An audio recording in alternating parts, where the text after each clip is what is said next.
touch my robe." Scrooge did as he was told, and held it fast. Holly, mistletoe, red berries, ivy, turkeys, geese, game, poultry, brawn, meat, pigs, sausages, oysters, pies, puddings, fruit and punch, all vanished instantly.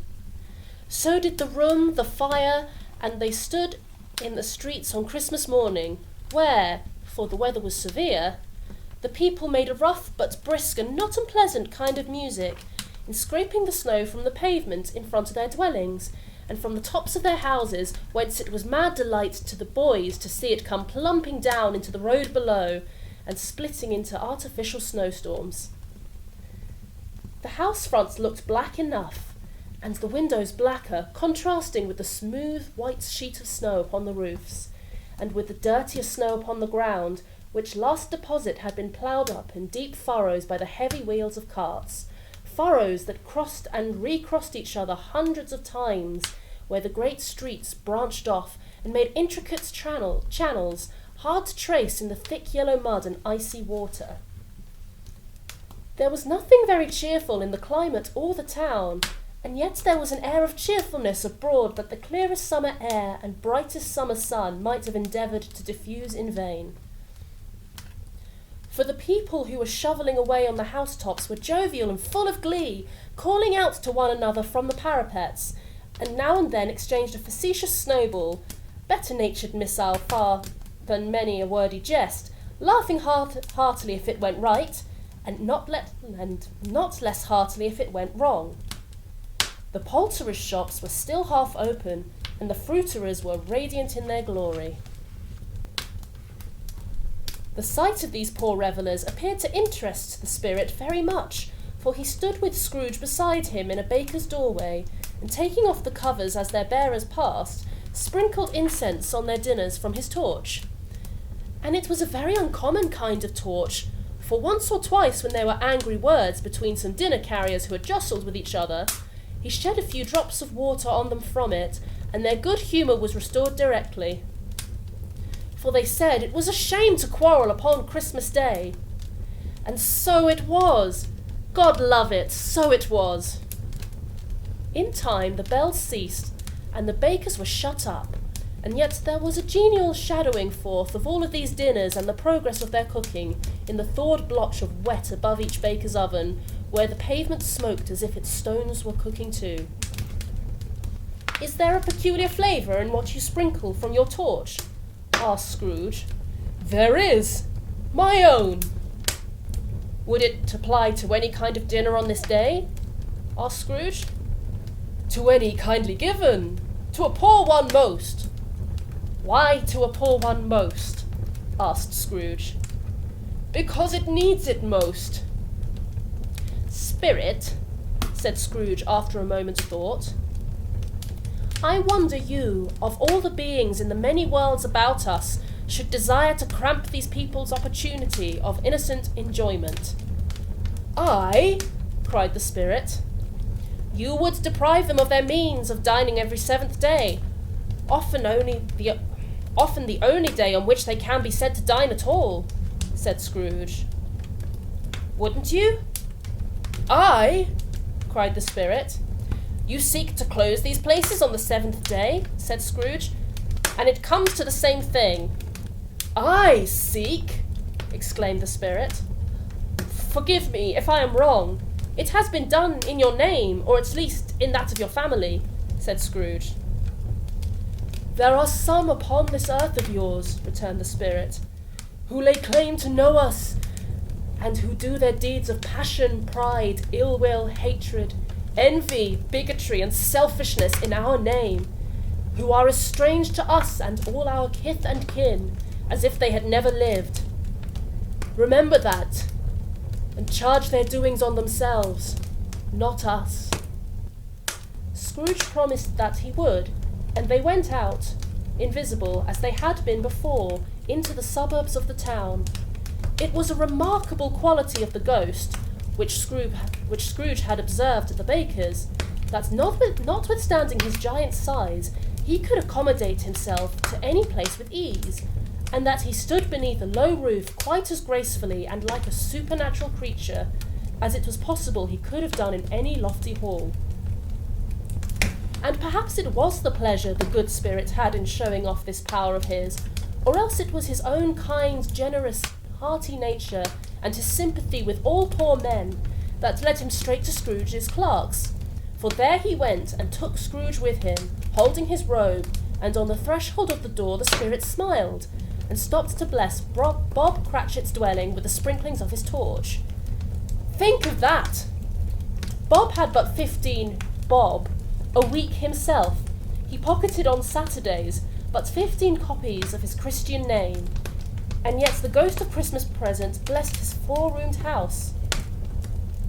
Then up rose Mrs. Cratchit, Cratchit's wife, dressed out but poorly in a twice-turned gown, but brave in ribbons which are cheap and make a goodly show for 6pence. And she laid the cloth, assisted by Belinda Cratchit, second of her daughters and also brave in ribbons, whilst Master Peter Cratchit plunged a fork into the saucepan of potatoes, and getting the corners of his monstrous shirt collar, Bob's private property conferred upon his son and heir in honour of the day, into his mouth, rejoiced to find himself so gallantly attired, and yearned to show his linen to the fashionable parks. And now to smaller Cratchits, boy and girl, came tearing in, screaming that outside the baker's they had smelt the goose, and known it for their own, and basking in luxurious thoughts of sage and onion. These young Cratchits danced about the table, and exalted Master Peter Cratchit to the skies, while he, not proud, although his collars nearly choked him, blew the fire until the slow potatoes bubbling up knocked loudly at the saucepan lid to be let out and peeled. "Whatever's got your precious father, then?" said Mrs. Cratchit. "And your brother, Tiny Tim?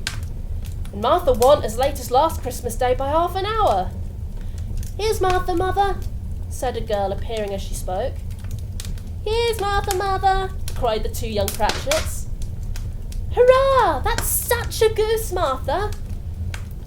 "Why, bless your heart alive, my dear, how late you are!" said Mrs. Cratchit, kissing her a dozen times and taking off her shawl and bonnet for her with officious zeal. "We'd a deal of work to finish up last night," replied the girl, "and had to clear away this morning, mother." "Well, never mind, so long as you are come," said Mrs. Cratchit. "Sit ye down before the fire, my dear, and have a warm, Lord bless ye." "No, no, there's father coming," cried the 2 young Cratchits, who were everywhere at once. "Hide, Martha, hide!" So Martha hid herself, and in came little Bob, the father, with at least 3 feet of comforter exclusive of the fringe hanging down before him, and his threadbare clothes darned up and brushed to look seasonable, and Tiny Tim upon his shoulder. Alas for Tiny Tim, he bore a little crutch, and had his limbs supported by an iron frame. "Why, where's our Martha?" cried Bob Cratchit, looking round. "Not coming," said Mrs. Cratchit. "Not coming," said Bob, with a sudden declension in his high spirits, for he had been Tim's blood horse all the way from church, and had come home rampant. "Not coming upon Christmas Day?" Martha didn't like to see him disappointed, if it were only in joke, so she came out prematurely from behind the closet door and ran into his arms, while the 2 young Cratchits hustled Tiny Tim and bore him off into the wash-house, that he might hear the pudding singing in the copper. "And how did little Tim behave?"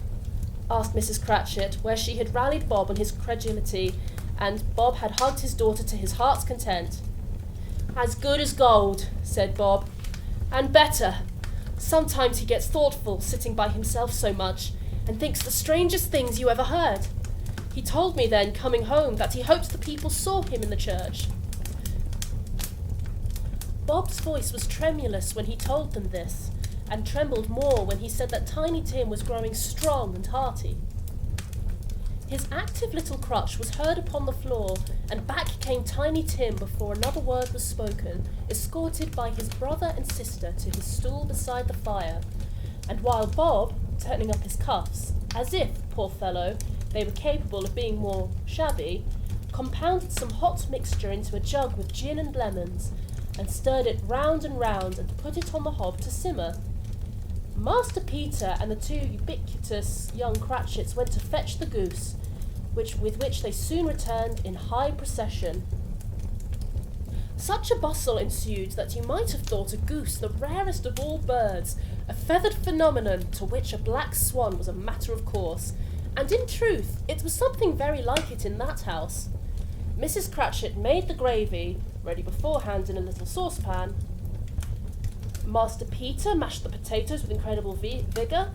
Miss Belinda sweetened up the apple sauce. Martha dusted the hot plates. Bob took Tiny Tim beside him in a tiny corner at the table.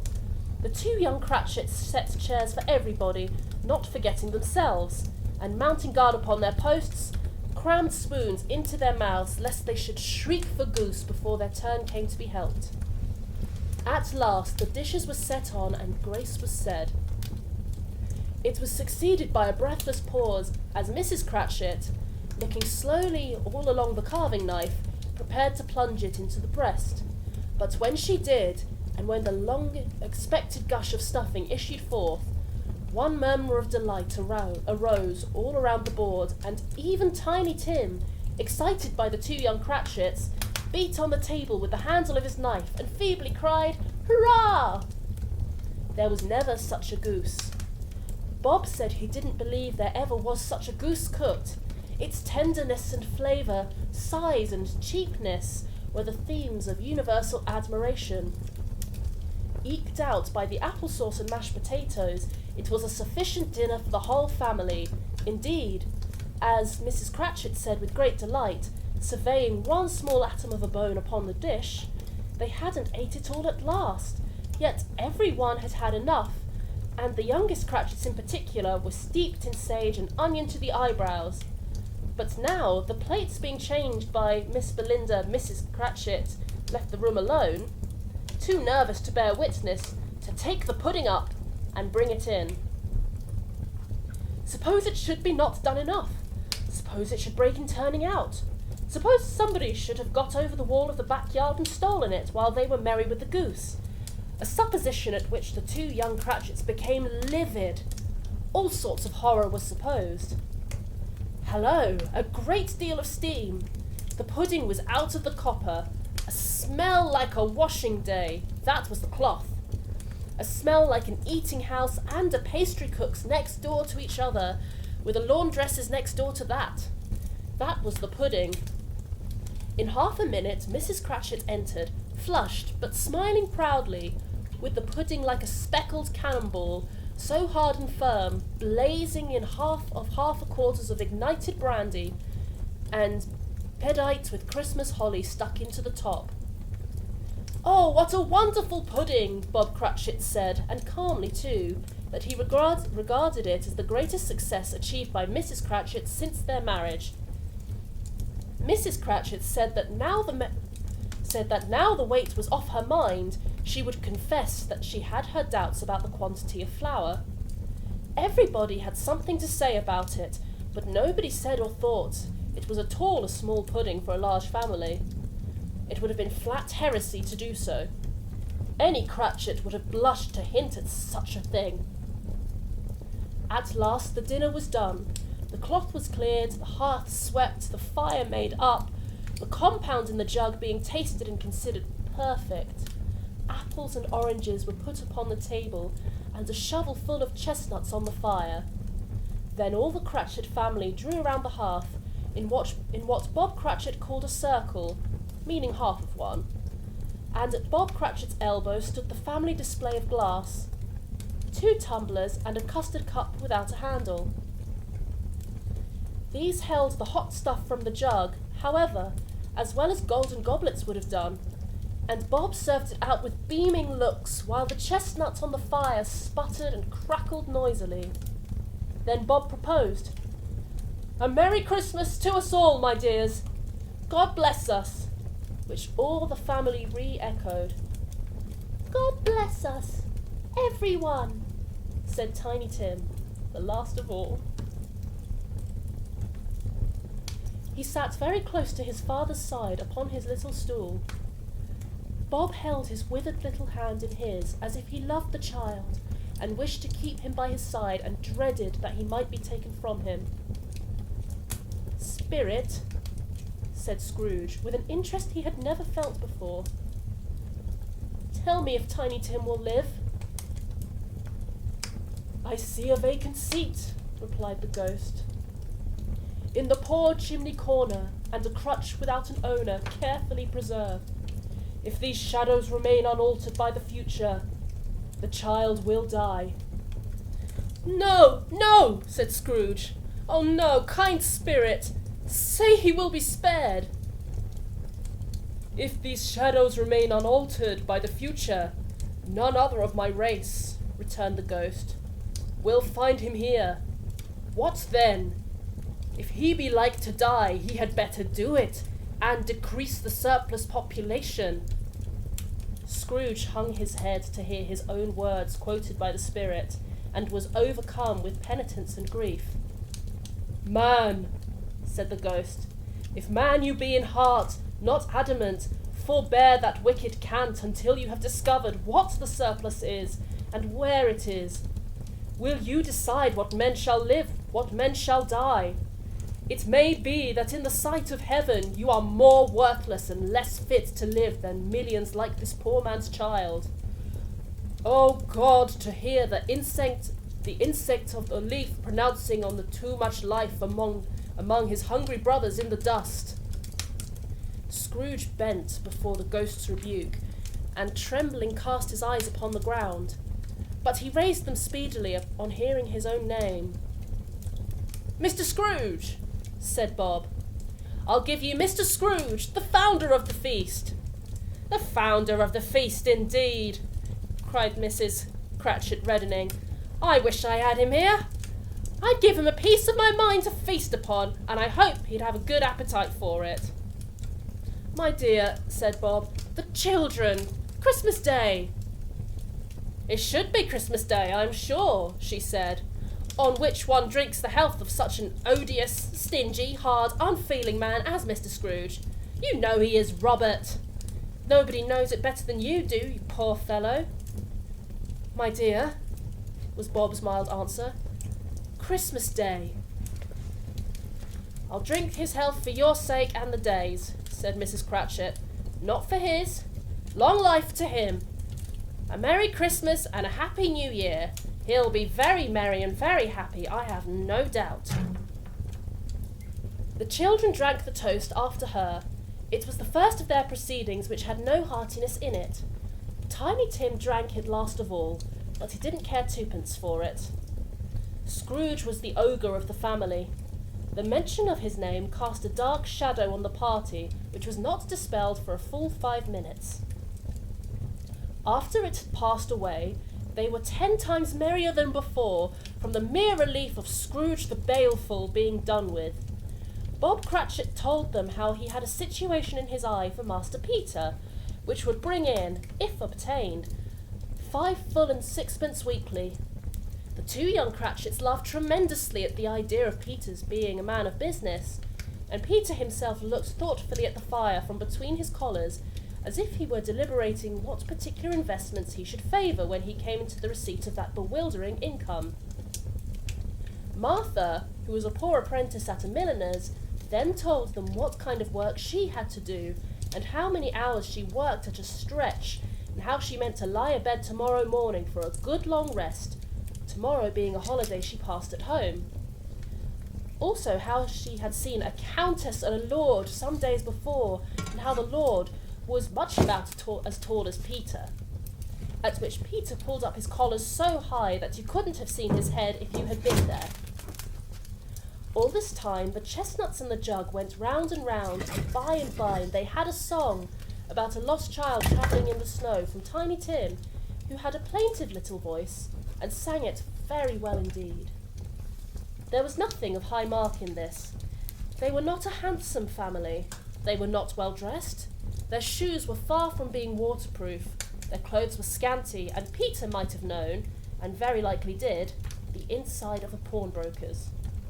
But they were happy, grateful, pleased with one another, and contented with the time. And when they faded and looked happier yet in the bright sprinklings of the spirit's torch at parting, Scrooge had his eye upon them, and especially on Tiny Tim, until the last. By this time it was getting dark and snowing pretty heavily, and as Scrooge and the Spirit went along the streets, the brightness of the roaring fires in kitchens, parlours, and all sorts of rooms was wonderful. Here the flickering of the blaze showed preparations for a cosy dinner, with hot plates baking through and through before the fire, and deep red curtains ready to be drawn to shut out cold and darkness. There, all the children of the house were running out into the snow to meet their married sisters, brothers, cousins, uncles, aunts, and be the first to greet them.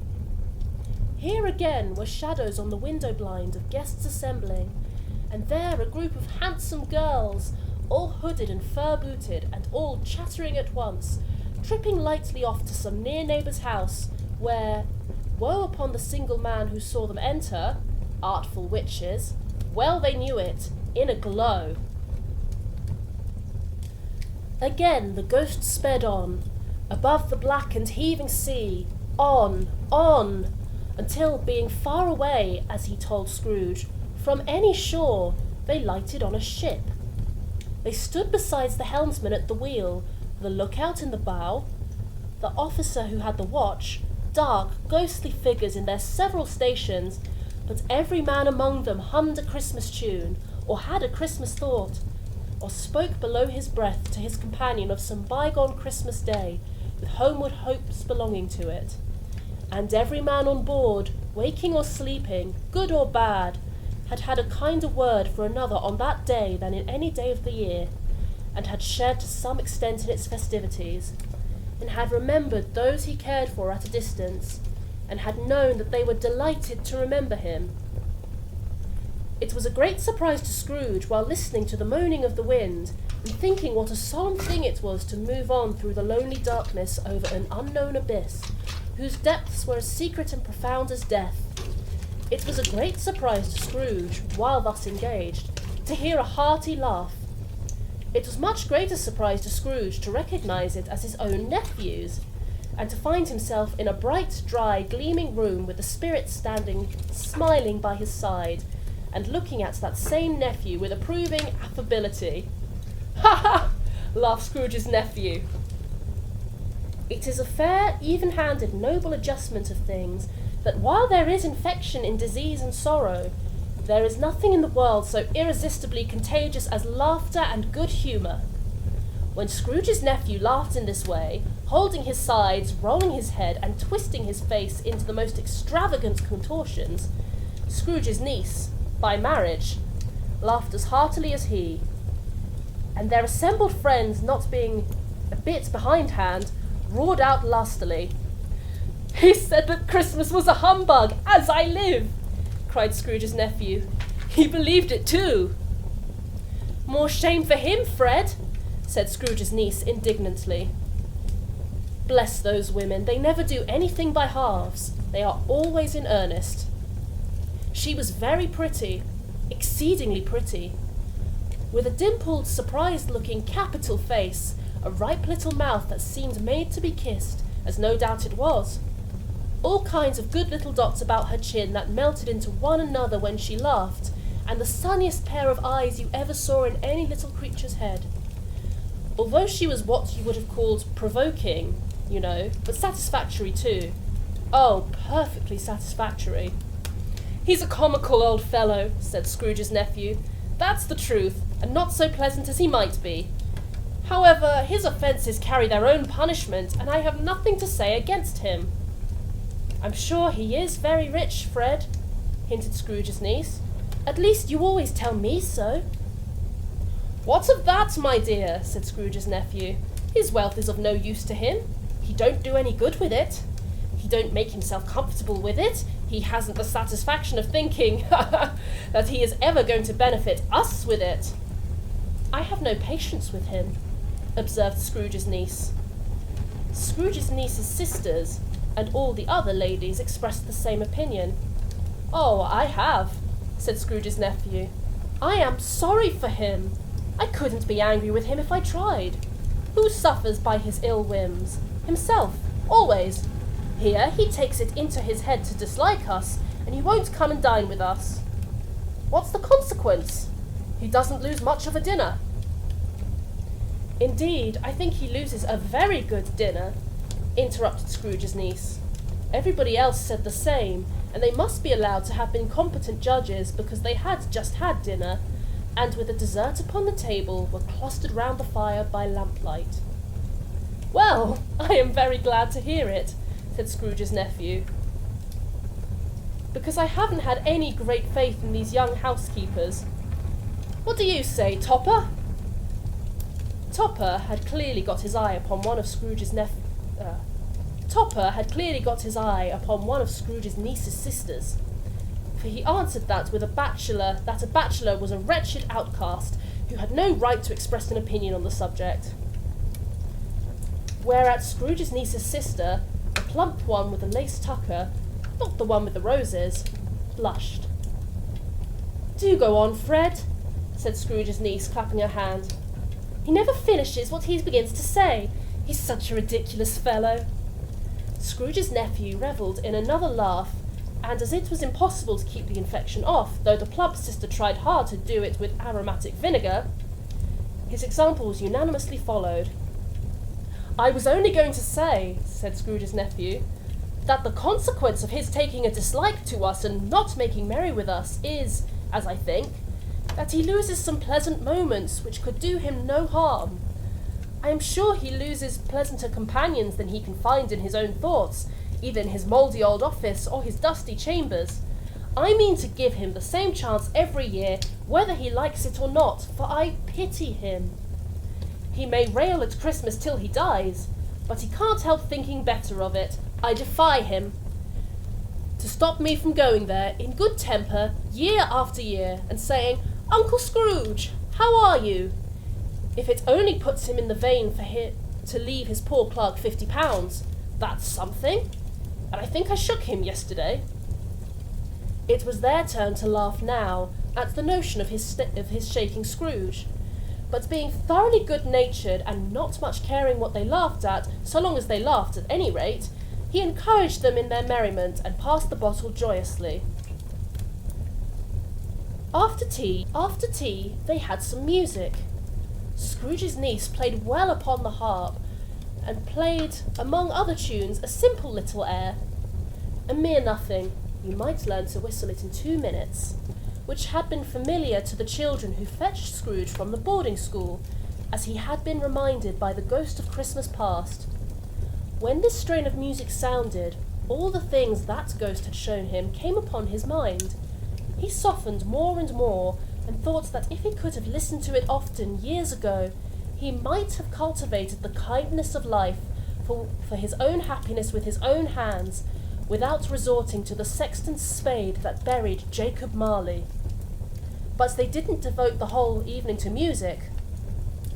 After a while they played at forfeits, for it is good to be children sometimes, and never better than at Christmas, when its mighty founder was a child himself. Stop! There was a first game of Blind Man's Bluff. Of course there was. Scrooge's niece was not one of the Blind Man's Buff party, but was made comfortable with a large chair and footstool in a snug corner where the ghost and Scrooge were close behind her. But she joined in the forfeits and loved her love to admiration with all the letters of the alphabet. Likewise, at the game of How, When, and Where, she was very great, and to the secret joy of Scrooge's nephew, beat her sisters hollow, though they were sharp girls too.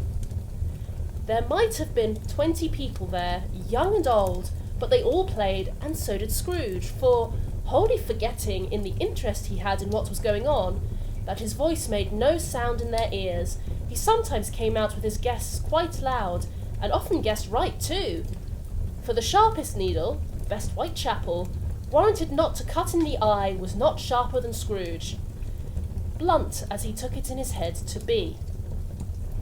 The ghost was greatly pleased to find him in this mood, and looked upon him with such favour that he begged like a boy to be allowed to stay until the guests departed.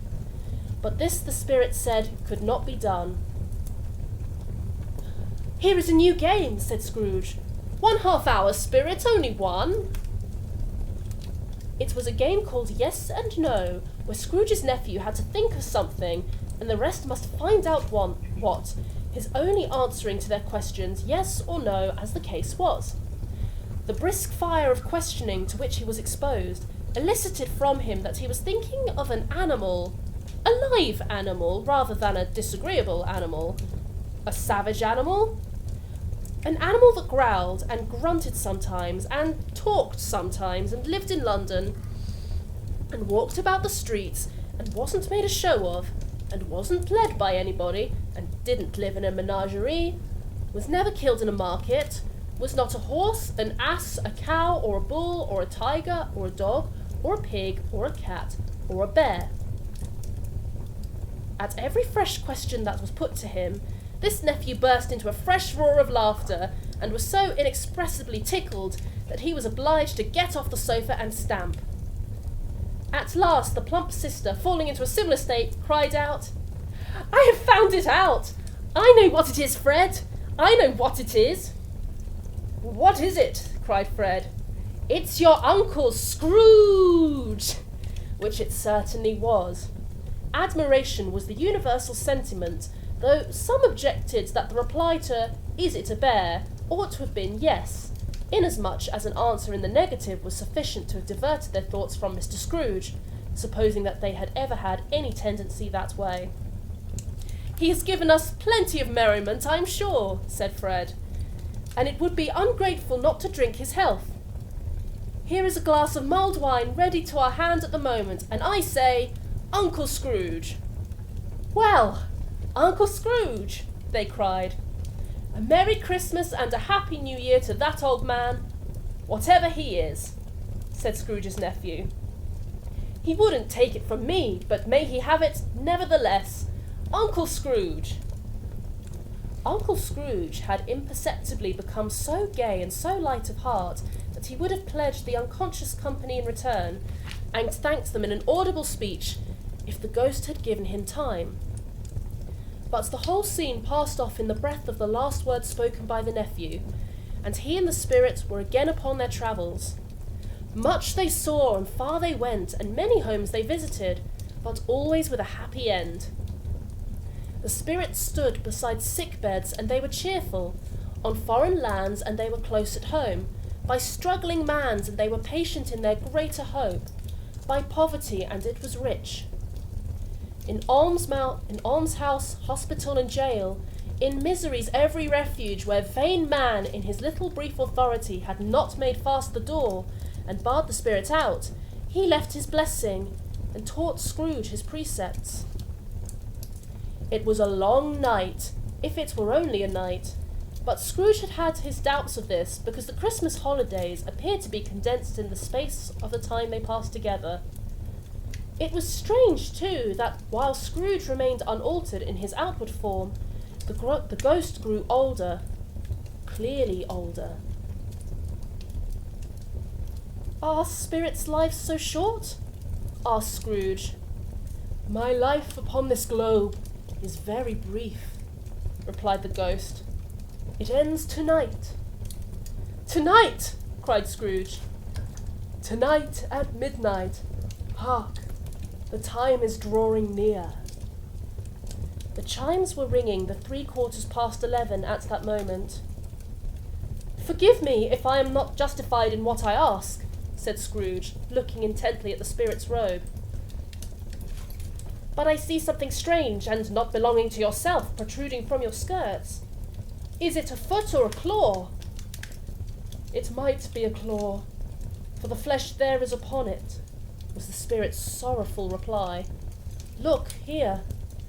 From the folding of its robe, it brought 2 children, wretched, abject, frightful, hideous, miserable. They knelt down at his feet, and clung upon the outside of its garment.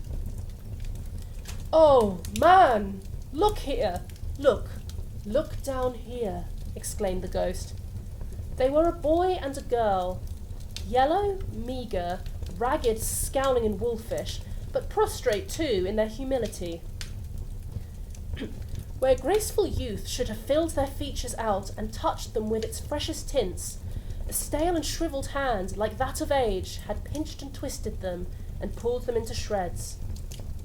Where angels might have sat enthroned, devils lurked, and glared out menacing. No change, no degradation, no perversion of humanity in any grade through all the mysteries of wonderful creation has monsters half so horrible and dread. Scrooge started back, appalled. Having them shown to him in this way, he tried to say they were fine children, but the words choked themselves, rather than be parties to a lie of such enormous magnitude. "Spirit! Are they yours?" Scrooge could say no more. "They are man's," said the spirit, looking down upon them, "and they cling to me, appealing from their fathers. This boy is ignorance. The girl is want. Beware them both, and all of their degree. But most of all, beware this boy, for on his brow I see that written which is doom, unless the writing be erased. Deny it!" cried the spirit, stretching out its hand towards the city. "Slander those who tell it ye. Admit it for your factious purposes, and make it worse, and bide the end. Have they no refuge? Have they no refuge or resource?" cried Scrooge. "Are there no prisons?" said the spirit, turning on him for the last time with his own words. "Are there no workhouses?" The bell struck 12. Scrooge looked about him for the ghost, and saw it not. As the last stroke ceased to vibrate, he remembered the prediction of old Jacob Marley, and lifting up his eyes, beheld a solemn phantom, draped and hooded, coming like a mist along the ground towards him.